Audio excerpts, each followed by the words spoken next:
c'est les deux choses les plus importantes, c'est nos enfants et nos parents. Les gens qui nous entourent, nos tantes, nos mononcles aussi, mais les deux personnes les plus importantes de votre vie, durant toute votre vie, c'est vos enfants et vos parents. Donc, c'est important de prendre soin de nos enfants, tout le monde est d'accord? C'est important de prendre soin de nos parents aussi. Je prends soin d'énormément de parents dans la Beauce, donc vos parents proches, de vos amis, des fois, je parle avec eux puis ils vous connaissent. Donc, les choses que j'entends le plus souvent dans mes oreilles, et je vous le dis, c'est le plus souvent, la majorité de mes personnes âgées demandent pourquoi que leurs enfants sont tellement dans le jus en 2000, dans les années qu'on est aujourd'hui, pourquoi qu'on n'a pas le temps d'aller voir nos parents, pourquoi qu'on n'a pas le temps de prendre notre temps avec notre famille. Et c'est le cas et c'est vrai. Donc, je vous suggère fortement de prendre 2 minutes dans votre semaine à parler avec votre femme et vos enfants et de vous faire une stratégie, un plan de match pour vous donner un peu de temps avec vos parents. Tu sais, ils ne sont pas immortels, ils vont décéder bientôt. C'est ce qu'on disait. J'aurais dû y aller plus souvent. J'aurais dû me donner du temps. Car là, je m'entendais tellement bien. J'aurais dû, tu sais, ça faisait tant de temps qu'ils ne l'avaient pas vu. Puis, tu sais, c'est des regrets que j'entends souvent. Souvent. Donc, s'il vous plaît, si ma conférence peut prendre juste ce petit côté-là, de prendre le temps avec vos parents et vos grands-parents aussi. Je m'excuse, j'ai oublié la partie encore la plus importante. Nos grands-parents aussi sont là, puis ils nous aiment, puis ils sont de plus en plus, la nouvelle génération apprend aux gens à dire je t'aime, à nous coller, à donner de l'amour. C'est plaisant parce qu'ils embarquent. Puis ils sont mal à l'aise au début, mais tranquillement, à force de le travailler, ça marche. Deuxième truc, ce qui est très important pour moi, c'est quand vous rentrez chez vos parents ou chez vos grands-parents. Tu sais, là, hey, bonjour, mère, comment ça va?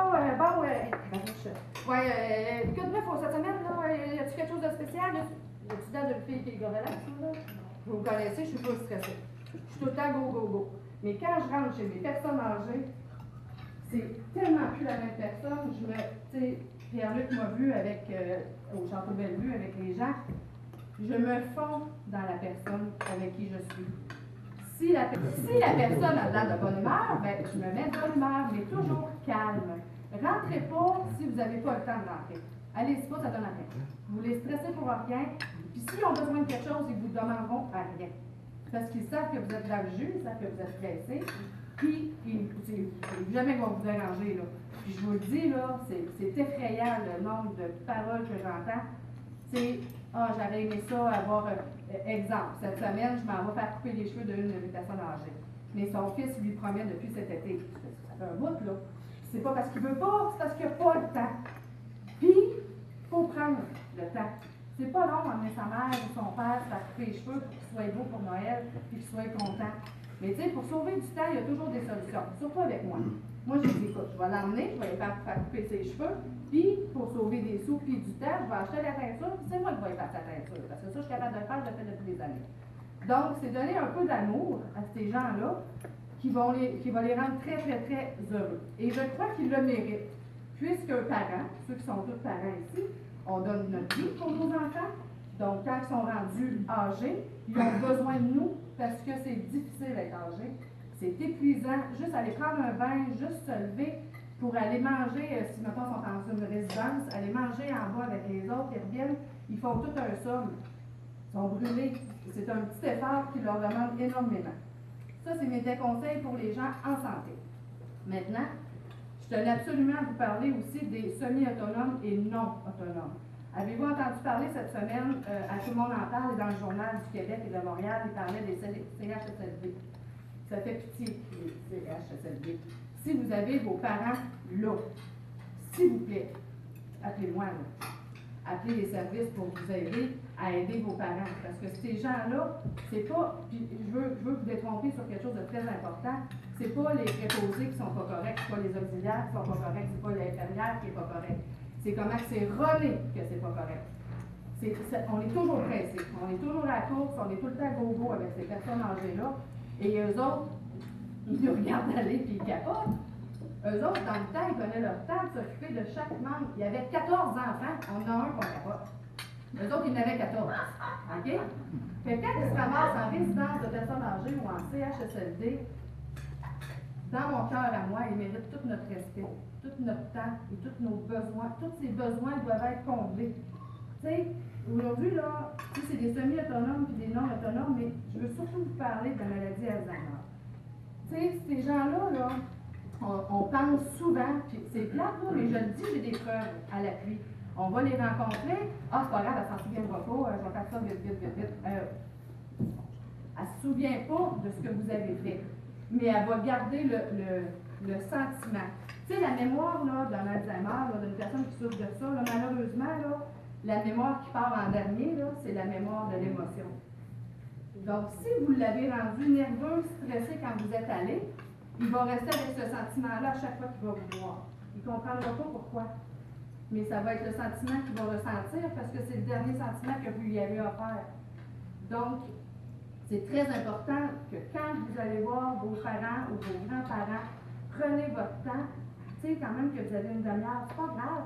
Mais cette demi-heure-là, respirez par le nez, prenez le temps de vous asseoir, touchez vos gens, touchez-les. C'est super important de toucher. Moi, là, toutes mes personnes que je m'occupe, là, aussitôt que je m'assieds à côté d'eux, je leur prends la main, je leur, tu sais, ah oui, puis tu sais, tout le temps, je leur touche, puis mon Dieu, j'aime ça. C'est incroyable comment ils aiment ça. C'est un sentiment, là, tu vois, là, que ça les apaise. Tandis que quand on s'assied à côté et qu'on a de la pression, ben, ils ne veulent pas nous déranger, ils veulent tellement pas nous déranger parce qu'ils savent qu'on est dans le jus, qu'ils diront bien. OK? Ça, c'est un autre truc que je voudrais que vous faisiez. Calculez votre temps avant de rentrer. Prévoyez, je sais qu'on est dans le jus, c'est correct, c'est pas grave, c'est notre génération. Mais prévoyez comme il faut votre visite quand vous allez la faire. Ensuite, ce que je voulais vous dire par rapport aux personnes d'Alzheimer, c'est que ça, c'est correct? Je me suis préparé un texte, hein, je suis pas habituée avec ça. OK. Dans le fond, la maladie d'Alzheimer, juste pour faire un petit... c'est la dégénération du cerveau, autrement dit. La plupart des personnes en vieillissant peuvent être atteintes, il y a plus de cas atteints que de cas pas atteints. Donc, si vous avez la chance d'avoir une grand-maman super lucide, s'il vous plaît, profitez-en, parce que vous allez avoir la chance d'entendre un paquet de belles histoires. Moi, je suis toujours intéressée à les écouter conter leur vie. C'était tellement différent d'aujourd'hui. Ils sont tellement fiers de nous comparer aujourd'hui à hier, qu'en même temps, eux autres, ça les aide à évoluer avec nous. Donc, c'est très important de correspondre et de bien parler, de prendre notre temps. Même si on a une demi-heure, je vous le dis, c'est pas grave une demi-heure. Pour eux autres, c'est beaucoup. Si vous êtes juste déplacé pour aller les voir pendant une demi-heure, eux autres sont full contents. Là. Mais si vous êtes assis et vous êtes calme, si vous êtes pressé, vous passez votre temps à regarder, ah, ça va vite avec les enfants, puis j'étais apporté à la garderie, puis là, ben, ma femme a fait elle poulet, puis là, elle l'a brûlé, elle est obligée d'appeler le client. Eux autres, ils capotent, là, vous les étourdissez bien raides, puis si on avait une demande à vous faire, là, ils ne la feront jamais.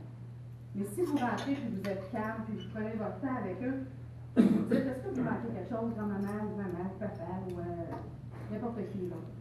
Puis s'ils vous sentent à l'écoute, oui, ils vont vous le dire ce qu'ils ont besoin. Puis, si jamais vous n'avez pas la capacité de le faire, c'est pas méchant ce que je vous dis, c'est que des fois, on n'a vraiment pas le temps, puis on n'a pas la patience de le faire, parce que la vie va vite, parce qu'on a des misères avec telle personne, ou à la job, ou whatever. Appelez-moi. Moi, je vais y aller voir vos parents, puis je vais aller voir s'ils manquent de quelque chose, puis je vais m'assurer que tout va bien. C'est ça que je voulais vous dire par dame de compagnie. Une dame de compagnie, ça l'accompagne la personne à 100%. Moi, je vais leur poser des questions, puis je vais être ratoureuse, puis je vais tout le temps finir par savoir qu'est-ce qu'elle veut, puis qu'est-ce qu'elle veut pas. Puis même une personne Alzheimer a des demandes. Même eux veulent des choses, même eux veulent réaliser. Là, cette semaine, hein? Tu parlais du minute?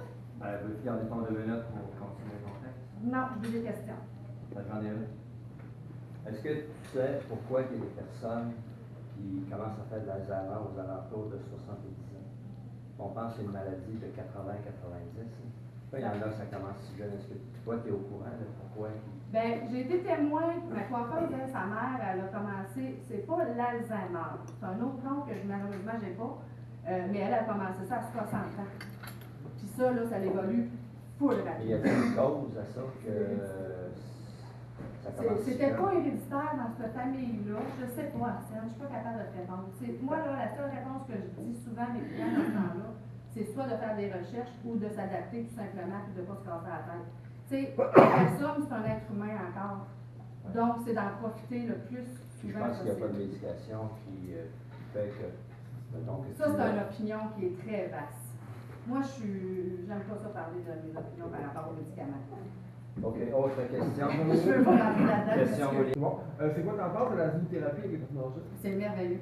C'est le plus beau cadeau que tu peux La quoi? faire. La La zoothérapie. zoothérapie, un animal Quand de je garde compagnie. des animaux là, de mes clients, là, tu sais, parce que moi je garde des animaux quand les gens rentrent à l'hôpital ou quand vous allez en voyage ou peu importe, quand que vous avez des situations que vous devez faire garder vos animaux. Aussitôt que j'ai un animal, là, c'est la première chose que je fais. Je fais mon horaire par rapport à le temps que j'ai l'animal, puis je vais voir mes personnes âgées avec mes enfants. Au château, ils ont-tu d'autres animaux? Ils ont-tu Non. une salle pour ça? Non? Oui, une question. Oui, moi, Khaled, j'aimerais savoir, tu parlais des CHSLD tantôt, Oui. c'est extrêmement donné. Toi, qu'est-ce que tu amènes à quelqu'un qui est dans un CHSLD? OK. Tout ce qui manque. C'est pas compliqué, oui, tout ce qui manque. J'ai fait la visite de 2 personnes à date en CHSLD. Malheureusement, les gens sont dans le jus. Ils n'ont pas assez de personnel. Fait que c'est étonnant parce que la personne reste dans sa culotte d'incontinence pendant longtemps, a des plaies de lit parce qu'il reste couché trop longtemps, ils ne sont pas assez en exercice. Il faudrait qu'une personne marche 3 fois par jour. Jamais qu'ils ont le temps de faire ça, là. Jamais. Fait que moi, j'amène tous les suppléments, les compléments pour rendre vos parents heureux. C'est la fin de ma conclusion.